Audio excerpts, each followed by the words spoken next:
ನಾವು ಕಾಂಗ್ರೆಸ್ ಪಕ್ಷದ ಅಭ್ಯರ್ಥಿಗಳ ಪರವಾದ ಪ್ರಚಾರ ಬಿರುಸಿನಿಂದ ಸಾಗ್ತಾ ಇದೆ.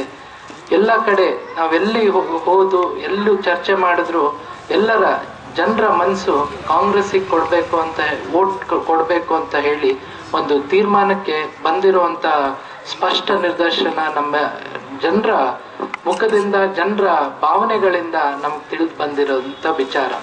ಆದ್ರೂ ನಾವು ಕಾಂಗ್ರೆಸ್ ಪಕ್ಷಕ್ಕೆ ಯಾಕೆ ಮತವನ್ನು ಕೊಡಬೇಕು, ಏನ್ ವಿಚಾರಗಳಿದೆ, ಕಾಂಗ್ರೆಸ್ಸಿಗೆ ಯಾಕೆ ನೀವು ಬೆಂಬಲಿಸಬೇಕು ಅಂತ ಹೇಳುವಂತ ವಿಚಾರವನ್ನು ನಮ್ಮ ಹಿರಿಯ ಮುಖಂಡರಾದ ಗಂಗಾಧರ್ ಗೌಡರು ನಿಮ್ಮ ಮುಂದೆ ಈಗಾಗಲೇ ತಿಳಿಸಿದ್ದಾರೆ. ಹಾಗಾಗಿ ಮತ್ತೊಮ್ಮೆ ನಾನು ನಿಮ್ಮಲ್ಲಿ ಮನವಿಯನ್ನು ಮಾಡೋದೇನಂತ ಹೇಳಿದ್ರೆ, ಎಲ್ಲ ಮತದಾರರ ಬಾಂಧುಗಳೇ ಮತ್ತು ಪಕ್ಷದ ಎಲ್ಲ ಮುಖಂಡರೇ, ನಮ್ಗಿರುವಂತ ಬಹಳ ಕಮ್ಮಿ ಸಮಯದಲ್ಲಿ ನಾವು ಪ್ರಚಾರವನ್ನು ಇನ್ನೂ ಬಿರುಸುಗೊಳಿಸುವಂತ ರೀತಿಯಲ್ಲಿ ನಾವು ಜನರಿಗೆ ಕಾಂಗ್ರೆಸ್ಸಿನ ತತ್ವ ಸಿದ್ಧಾಂತಗಳ ಮುಖಾಂತರ ಕಾಂಗ್ರೆಸ್ ನಮ್ಗೆ ಅನಿವಾರ್ಯ ಅಂತ ಹೇಳಿ ಜನರಿಗೆ ನಾವು ಜ್ಞಾಪಿಸುವಂತ ಮಹತ್ವದ ಜವಾಬ್ದಾರಿ ನಮ್ಮೇಲಿರುತ್ತೆ. ನಾವು ಇನ್ನೊಂದು ಜ್ಞಾಪಕ ಮಾಡ್ಕೊಳ್ಬೇಕಾಗತ್ತೆ.